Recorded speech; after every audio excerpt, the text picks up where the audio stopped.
It all started on the 8th of December, 2023, which was a day before his birthday and my birthday.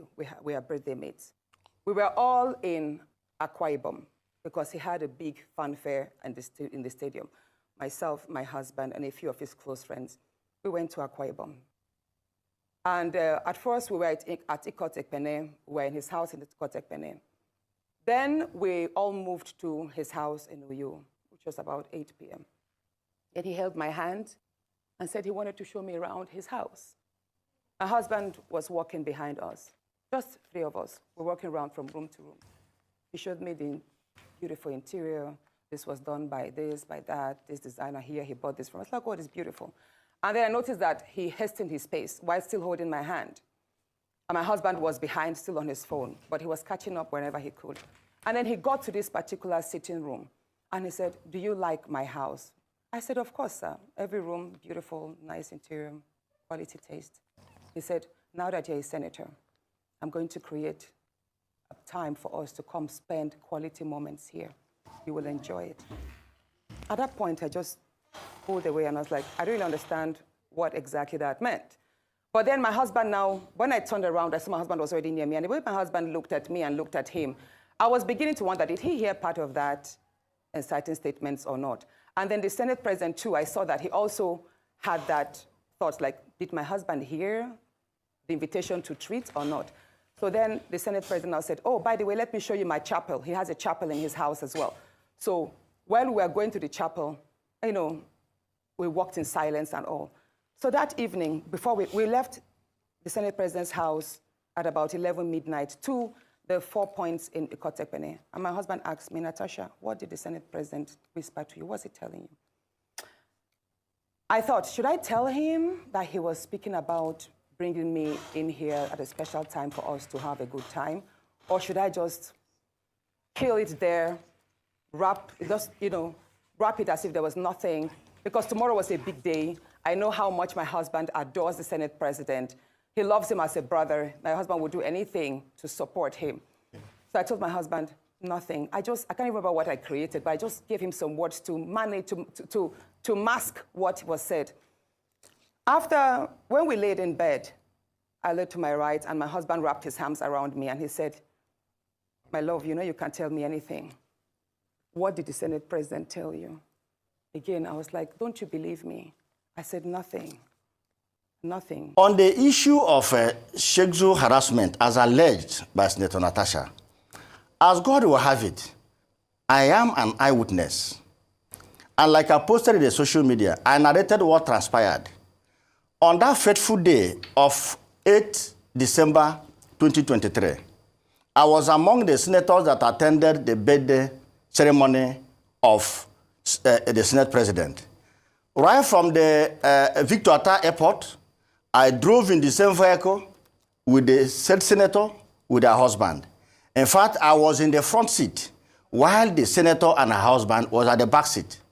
We attended series of programs of the Senate President within Uyo town. At the end of the day, we moved to Ikot-Ekpene, the hometown of the Senate President. I remember very well, as we were coming down from the vehicle, she was complaining of her shoe paining her, that made her and her husband to stay back, while I rushed inside the building to join other senators to inspect the building of the Senate President. I must tell you for free, and that is the truth, Senator Natasha never joined us inspecting the buildings of the Senate President. She was seated at the parlor with her husband. The Senate President took us around, took us to the chapel, and called those who are Catholic senators to join him in a Holy Mass. We celebrated the Holy Mass, and at the end of the day, ended up in her garden, and he hosted us. There was never a time the Senate President touched Senator Natasha. There was never a time the Senate President told Natasha, oh, you like my house, I will come back here to have a good time. That never happened. And Senator Natasha knows that very well. So it is disheartening and unbelievable for a senator of the Federal Republic to act of mere provocation simply because you were given a new seat and probably a committee was changed to get up to lay a false allegation against a man that is old enough to be your father. This allegation is not before the Senate. As far as I'm concerned, it's a hearsay. Senator Natasha never, since 2023, where this alleged harassment happened, she never reported this to the Senate. The point we are trying to draw home here is that this is a complete falsehood. This is an attempt to discredit the Senate president. And this is not the first time. Just give me some time. This is not the first time this woman is doing this. This is a woman that have accused Akpabio of sexual harassment. This is the same woman that have accused the... I'm coming. Allow me to flow. Probably disprove. Allow me to flow. Okay. This is the same woman that accused Reno Mokri, the former media aide to Jonathan, of sexual harassment. This is a woman I saw in a video yesterday accusing a minister of sexual harassment. Are you the only woman in Nigeria, Senator Natasha? Right. What is wrong with you? Ooh, your mic. But Senator Weboye, okay, 1 second. This is madness. Senator Weboye, just because Nigerian women should rise against it. Let me tell you something. Yes. Senator Natasha is spoiling game for Nigerian women trying to enter politics because nobody will vote for a woman. No, I'm telling you, if women can behave this way, then that is danger. Well, that's a generalization. That's a generalization. And I have my points. Senator Weboye, that's a generalization. Then this latent provocation, you accuse it, you want to sexually harass me. Who are you? All right. A mother of 6. She's a woman. A mother of 6 from different men. At no time did I ever attempt any sexual harassment on the said distinguished Senator Akpabio or any other woman, for that matter. I and my siblings were raised very well by my late single mother. She died in year 2000, through very difficult times, and I therefore have the highest regards for women. Even at demise, I still cry till today. I also wish to state that I also have 4 beautiful daughters.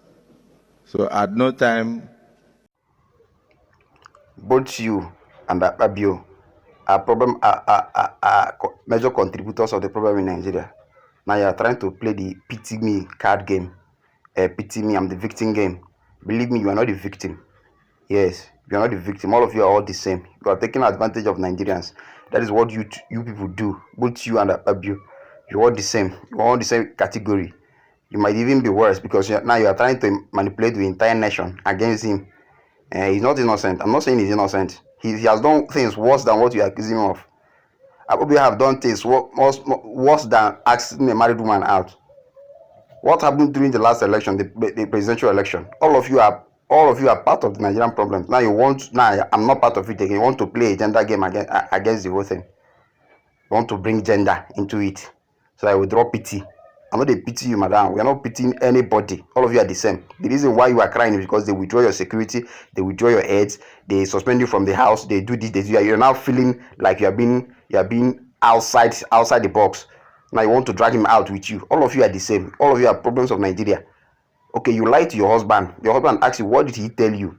You are the one that narrated the whole thing now. You said when he was showing you his house, your husband was right behind you answering call, and he said, if you want, they can arrange this and blah blah. You and the two of you can come there.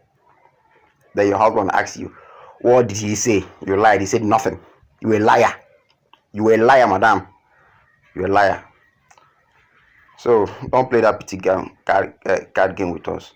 There's this saying, and if they dribble you, come off the road. They don't dribble you, come out. Come out. You know they pity anybody here.